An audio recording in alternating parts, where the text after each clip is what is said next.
और मैं हमेशा की तरह बहुत आपका आभार प्रकट करता हूं। अपने लाखों दर्शकों की तरफ से आपका शुक्रिया अदा करता हूं कि इस बेहद विपत्ति काल में आप जैसे परिश्रमी, आप जैसे योग्य, काबिल व्यक्ति, शायद मैं उसको शब्दों में बयान नहीं कर पा रहा हूं कि मेरे मन में आपके लिए कितना सम्मान है कि आप उत्तर प्रदेश के लोगों की बिना किसी अपेक्षा की इतनी बड़ी मदद कर रहे हो, इतनी बड़ी सहायता कर रहे हो।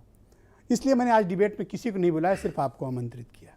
और मैं चाहूँगा कि हमारे 24 करोड़ भाई बहनों को इस मुसीबत से निकालो, वो बहुत परेशान हैं, और बताओ उनको कि इस बीमारी से कैसे बचें। ब्रजेश जी, सबसे पहले तो मैं भारत समाचार के उन तमाम दर्शकों का बहुत बहुत आभार प्रकट करता हूं जो लगभग 14 महीने से हमारे और आपके साथ बराबर जुड़े हुए हैं। जुड़े नहीं हुए हैं, उनका एक्सपोनेंशियल विस्तार हो रहा है, बहुआयामी विस्तार हो रहा है, बहुत तरीके से विस्तार हो रहा है। और जैसा आपने पिछली बार कहा था कि 8 बजे का लोग इंतजार करते हैं, और आज तो मुझे आपने मतलब इतना एक तरह से विशिष्ट स्थान दिया है, विशिष्ट समय दिया है, उसके लिए मैं धन्यवाद देता हूं। अभी आपने कहा कि आप इतना समय देते हैं, इतनी इनकी सेवा करने में जुटे हुए हैं, तो मैं एक रहस्य की बात से शुरुआत करता हूं कि डॉक्टर सूर्यकांत को कोरोना अभी तक नहीं हुआ है। इसमें एक बहुत बड़ा योगदान है इस सेवा का। आप दूसरों की मानवता की सेवा जितनी ज्यादा करेंगे, आपकी बॉडी इम्यूनिटी उतनी ही बढ़ती है, आपकी ऑक्सीजन उतनी ही ज्यादा बढ़ती है। आप सब लोग अगर मानवता की सेवा में लग जाएं, दूसरों की पर सेवा में लग जाएं, तो आपकी जो आत्मबल है वो बढ़ता है, आपकी स्पिरिचुअल इम्यूनिटी बढ़ती है, और आपकी लंग इम्यूनिटी भी बढ़ती है। आज सबसे पहले हम बात करेंगे, हालांकि ये लॉन्ग टर्म प्रोसेस है, हम ऑक्सीजन के 2 चीज बता चुके हैं पिछली बार आपके दर्शकों को कैसे बढ़ाए जाएं। आज हम 2 नहीं, अपनी पोटली में 5 चीजें लाए हैं। अरे बड़ा उपकार आपका, मैं फिर आपके घर लड्डू भेजूंगा। नहीं, 5 चीजें लाए हैं जी। और कल मैंने आपको एक फोटो शेयर की थी रात के 11 बजे की जी। परिवार की फोटो थी।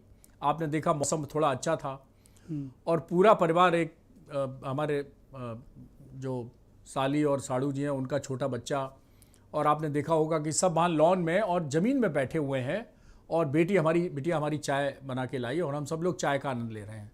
तो मन में आया कि इस माहौल का फोटो आपको भेज दिया जाए, और आपको भेज दिया। हाँ, आपने मुझे बड़ी प्रसन्नता हुई, आपकी तारीफ हुई। तो देखिए, ऐसा है कि परिवार में वो माहौल बना दीजिए कि कोरोना भी कहे। आपको याद है हनुमान जी जब गए थे तो कौन से घर में सबसे पहले प्रवेश किए थे?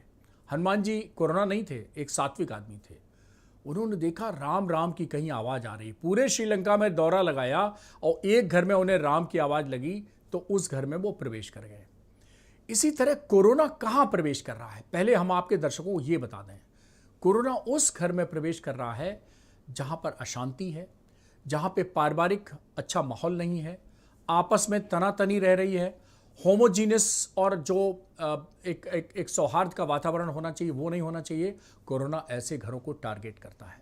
कोरोना ऐसे व्यक्ति को टारगेट करता है जिसका मानसिक जो बल है, आत्मबल है, वो कमजोर है। देखिए, कोरोना जो है वो भगवान राम को नहीं तलाशता है, वो सुग्रीव को तलाशता है। कोई सुग्रीव मिले जो उसकी देखते ही उसकी ताकत आधी हो जाए, बाली जैसा। तो कोरोना बाली जैसा है, वो ऐसे लोगों को तलाश रहा है कि जो उन्हें देखें, कोरोना का नाम सुने, उनकी ताकत आधी हो जाए।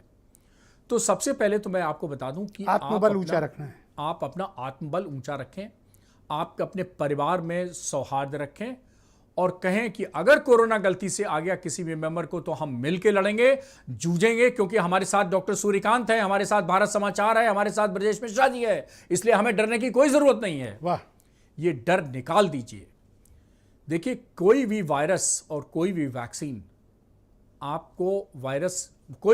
आपको उतना प्रोटेक्शन वायरस से नहीं दे सकती है जितनी हिम्मत की वैक्सीन आपको प्रोटेक्शन देगी जी। तो सबसे पहले आप हिम्मत की वैक्सीन, जुझारू व्यक्तित्व की वैक्सीन, एक पॉजिटिव एटीट्यूड और पॉजिटिव मेंटल स्टेटस जिसको आत्मबल हम कहते हैं, उसकी वैक्सीन जो होती है वो सबसे बड़ी वैक्सीन होती है। वो अपने आज से घर परिवार में पैदा कर दीजिए।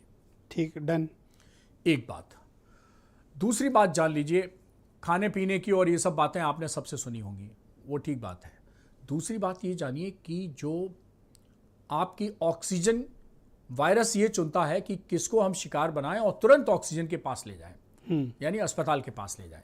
किसको हम निमोनिया जल्दी पैदा कर सकते हैं, किसको हम एक्यूट रेस्पिरेटरी डिस्ट्रेस सिंड्रोम यानी ARDS हम किसको कर सकते हैं। तो वो किसको चुनता है? कमज़ोर इम्यूनिटी वाले को, कमज़ोर आत्मबल को, बुजुर्ग को और बीमार को।